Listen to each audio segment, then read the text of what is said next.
goodness. Dear goodness. And of course it records when it falls. Of course it records when it falls. Okay. So, really?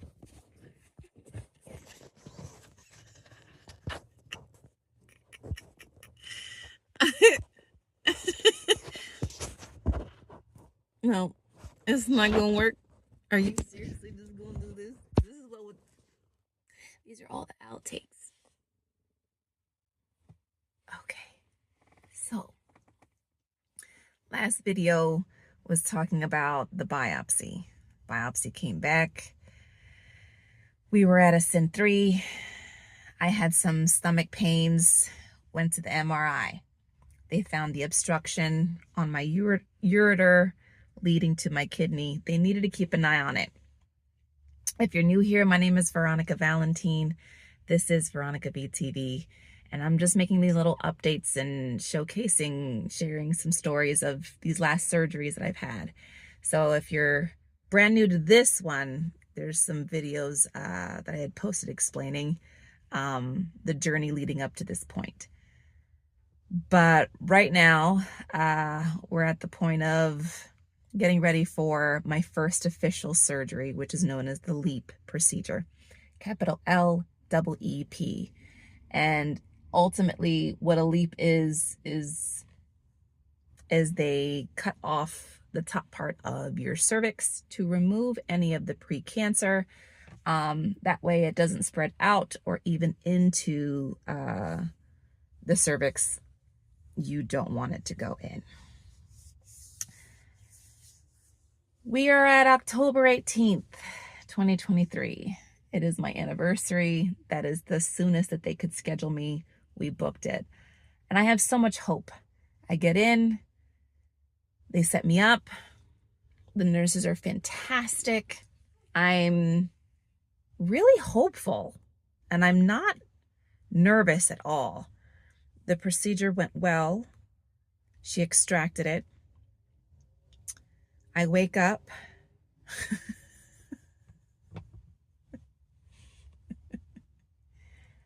I started saying some shit, guys. I started saying some shit. That medicine, anesthesia.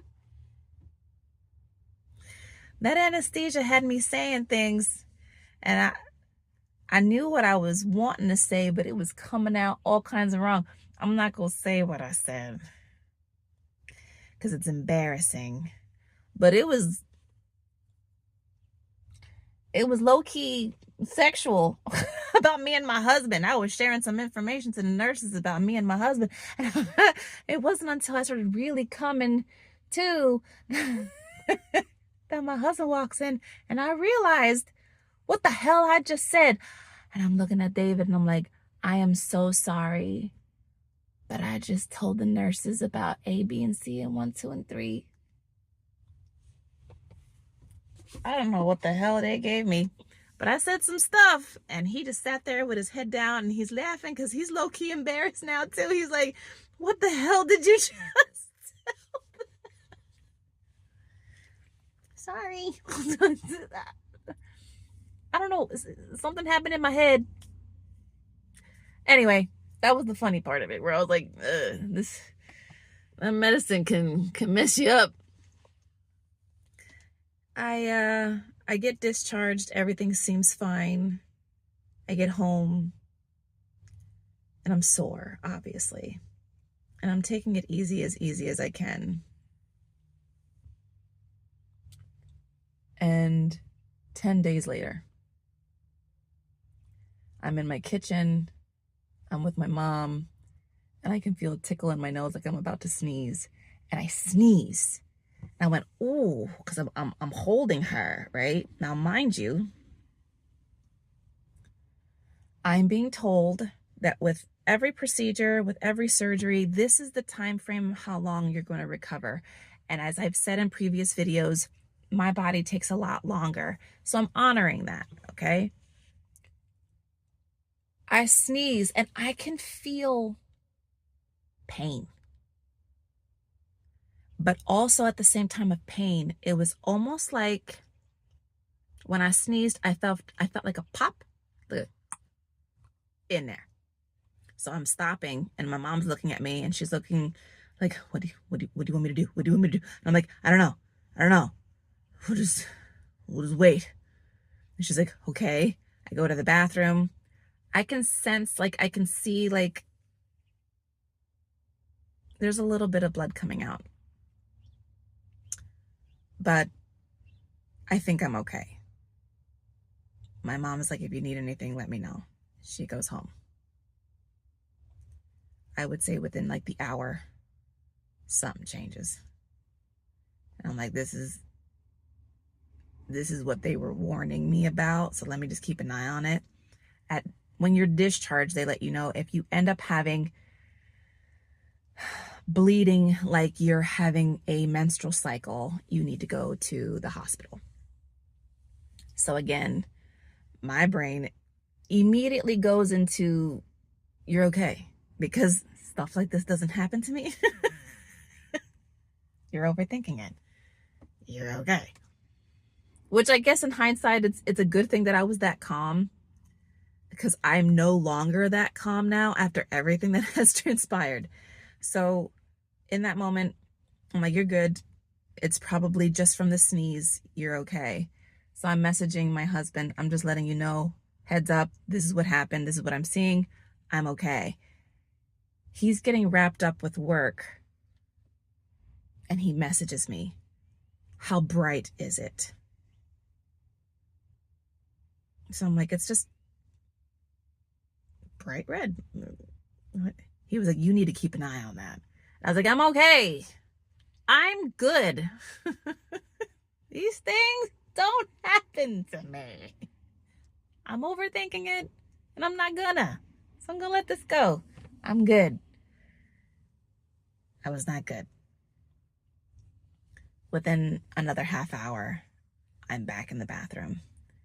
He's now on his way home and I'm messaging him like, okay, something's up. I'm rotating a pad pretty freaking often. More often than what I would do if I had my period.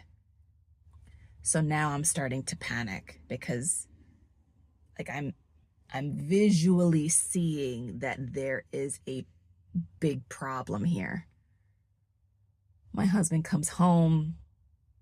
I'm starting to have the shakes. And I don't know why. I felt like I needed to continuously apologize. And that must be something a lot of women go through when it comes to these things. I just feel like I needed to apologize. I'm so sorry. He's like, stop apologizing. So he got to see it. And when he got to see it, he's like, we're going. So I'm normally pretty calm, especially if my husband's calm. And when my husband wasn't calm and he's telling me what we're going to do, that's when it was sort of kind of hitting like, okay, this could very well be a hemorrhage. So we call the doctor. The doctor is agreeing that we need to go to the ER. We go to the ER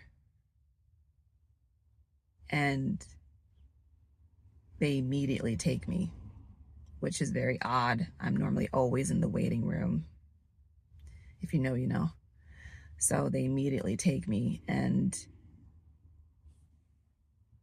they put me in the back room, in a separate room. But there were so many beds taken that they couldn't give me the GYN, the gyno room. Sorry, I'm having moments. They couldn't give me the gyno room and they had to give me whatever room that they had. And it didn't come with a bathroom connected to it. So they were like, we're going to need you to strip down in the bathroom and come back to this room. And I was like, I don't know how I'm going to be able to strip down. I need like a sanitary pad. And they're like, just use whatever it is that you can. It just seemed very janky and rushed and confused. And I just needed help. So I'm in the bathroom stripping down and I'm taking all the pads off And as I'm taking the pads off, it is dripping. Like if you've had a baby, you know, like the difference between a period blood and having a baby blood. Like it's just coming, and I'm holding my area with the hospital gown on and my husband next to me, and I'm crying, and I'm walking down the hallway, and it's just around the corner. It's not many rooms down, just around the corner. But I'm apologizing to the nurses because essentially I'm bleeding on the floor. I'm bleeding on the floor leading to the room. So the nurses are now getting me on top of the table, and they see that, yeah, she's bleeding a lot. Because it's not a gyno room, they had to makeshift some sort of table where it kind of lifts my pelvis up, because they didn't have the table that lifts you. So they had to like put some type of wedged pillow thing underneath my lower back.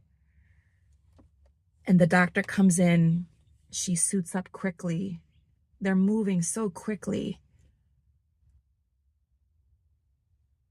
And the pelvic exam, when she put it in,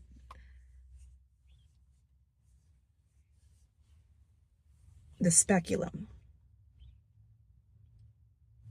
mind you, I'm still raw. I'm still not healed from the surgery, and they're going in. She opened me up, and I'm just, if it wasn't for my husband, I think it probably would have been a whole lot worse, because he's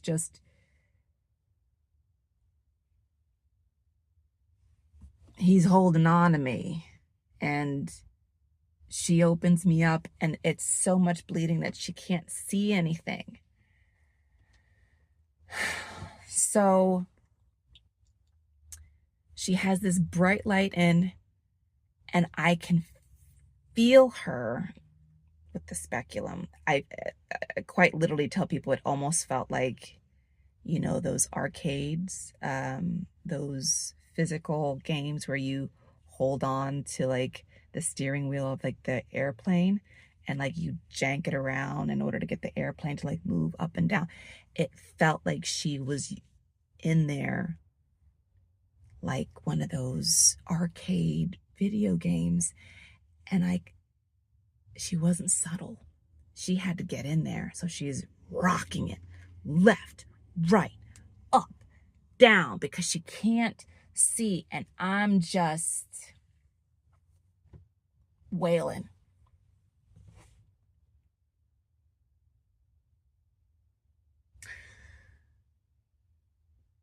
Ultimately, she got the bleeding to stop. It was coming from inside the uterus. There may have been, from her explanation, when it was cut off, there may have been some sort of scabbing over where the entrance to the cervix was, that when I sneezed, it popped, and then whatever blood was on the inside was coming out. But it was so much. It was so much.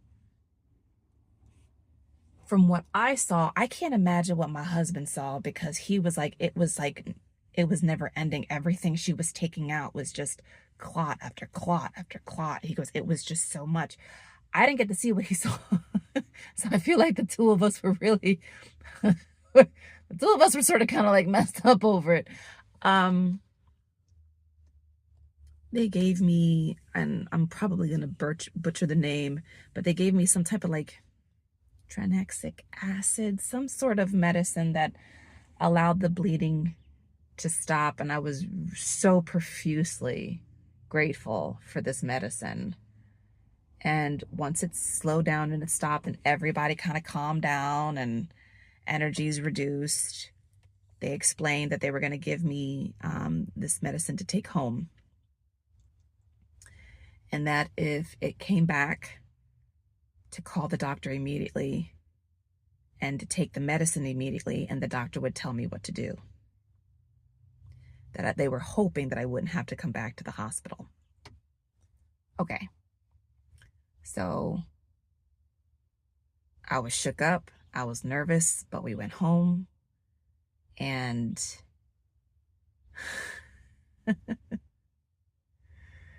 3 days later,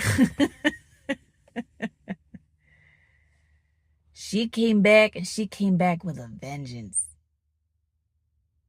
I had mustered up the strength to try to go have some breakfast with my husband. It was a Monday morning, and we were at Bob Evans, and I could feel something off. And I just, again, I was like, I don't want to have to think negatively. Don't think negatively. So, we had our breakfast, and I stood up, and we're in the parking lot. And as we're in the parking lot walking to the car, again, it wasn't like it was in the beginning where it was slow and gentle. It was profuse. It was so aggressively bad where I had to hold on to him because it felt like Niagara Falls. Like I could feel the heaviness of the clots, and they were coming back to back, fast, so aggressively fast.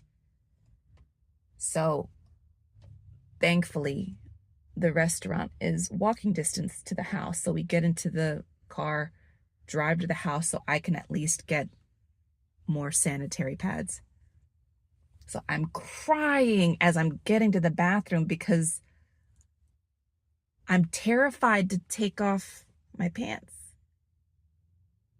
Not only for what I'm about to see, but because it's going to be a mess.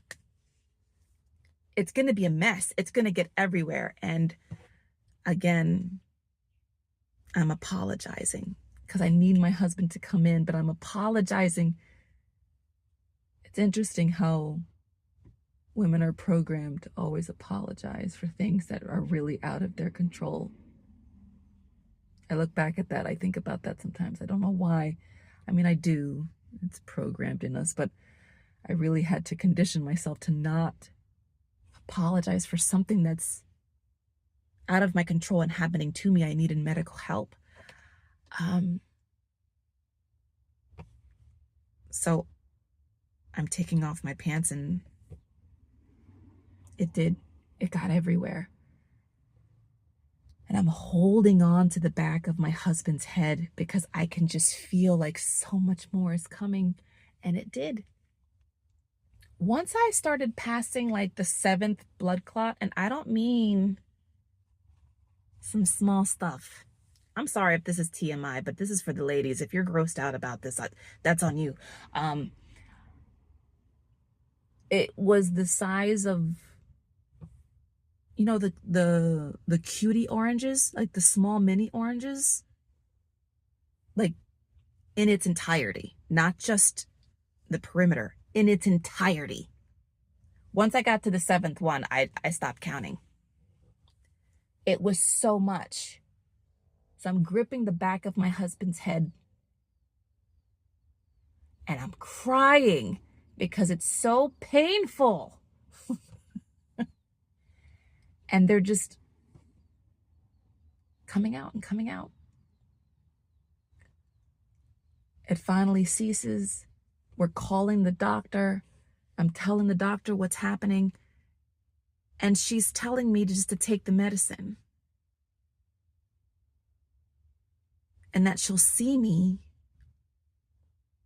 tomorrow, which was my follow-up appointment, my original follow-up to the LEEP, right? She was going to go in there and check anyway. So I take the medicine. It stops. So I'm thinking, okay, maybe that's all that I needed to do.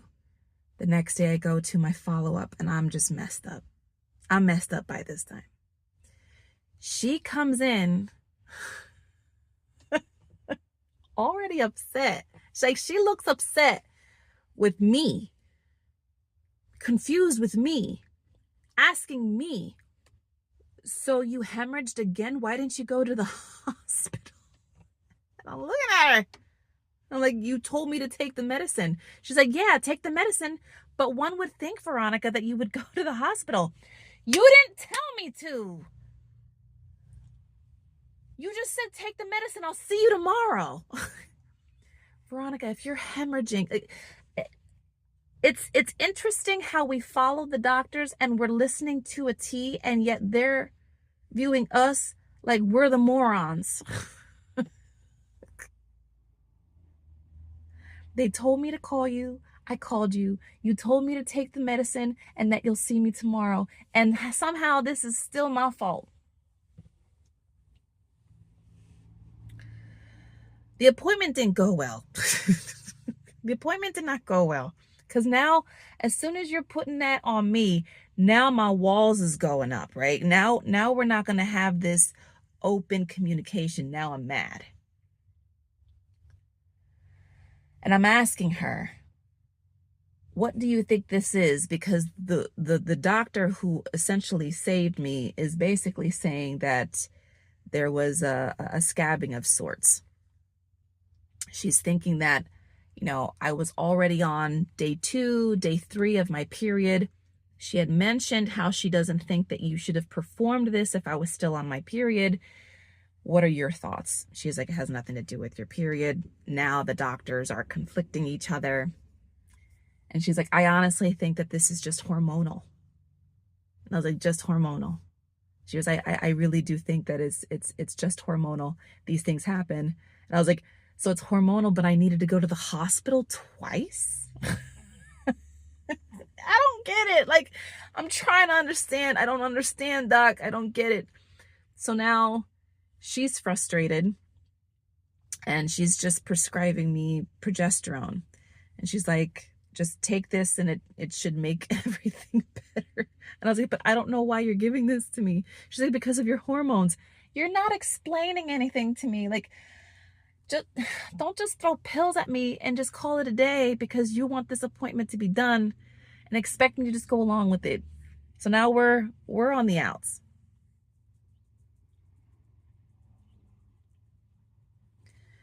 And I'm asking her, is there anything else that you can look for? She goes, Veronica, we did all the testing.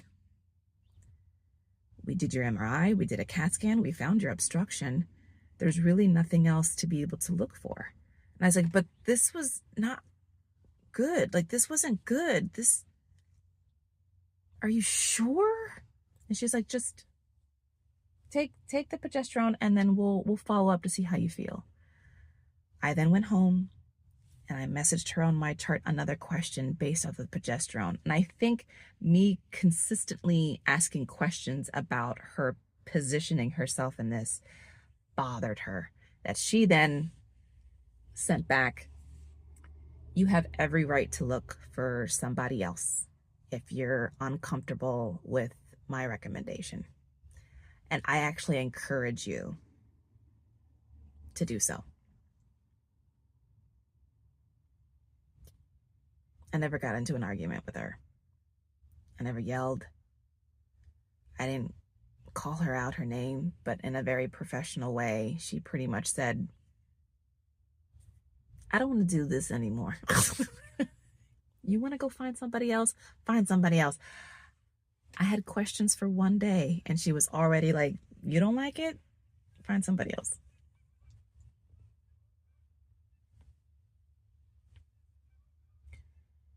So in that moment, I had to go find somebody else and start all over because I didn't trust her anymore.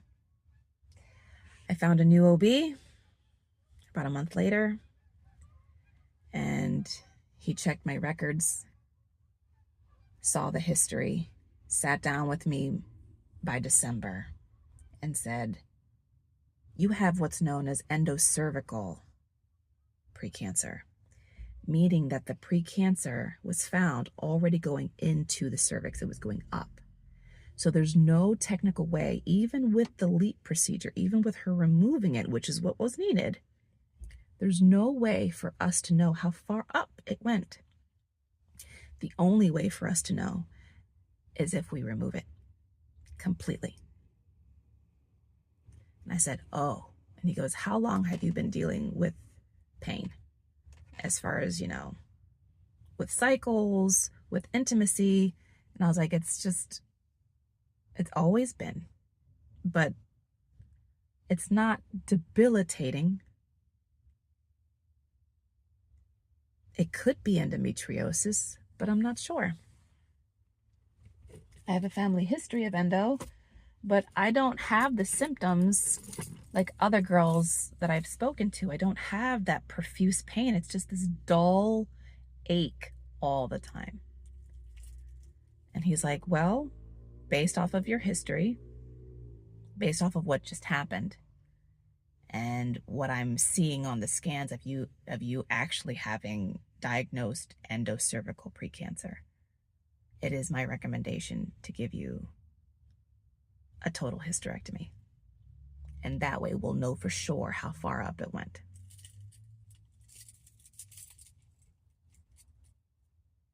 So I sat there, and he goes, I'm going to give you some time. You let me know what you want to do. But there is more to find. And we're going to keep going until we find it. That was December. I got in the car and I looked at my husband and I said, well, I at least have someone who believes me. So I made the decision and I said, okay, I think it's time. And we're going to get more answers. So we called him back. He said, all right, before we do it, we're going to have to do an endometrial biopsy just to make sure that there's no cancer going on inside of the uterus first. We did the endometrial biopsy, I believe that month, that December. And the endometrial biopsy was a lot easier. So much easier than that of the cervical. So much. He was so gentle, so patient, and it was fast. It hurt just a little bit, like a little pinch, a little twinge, and it was done. And I was able to go about my day.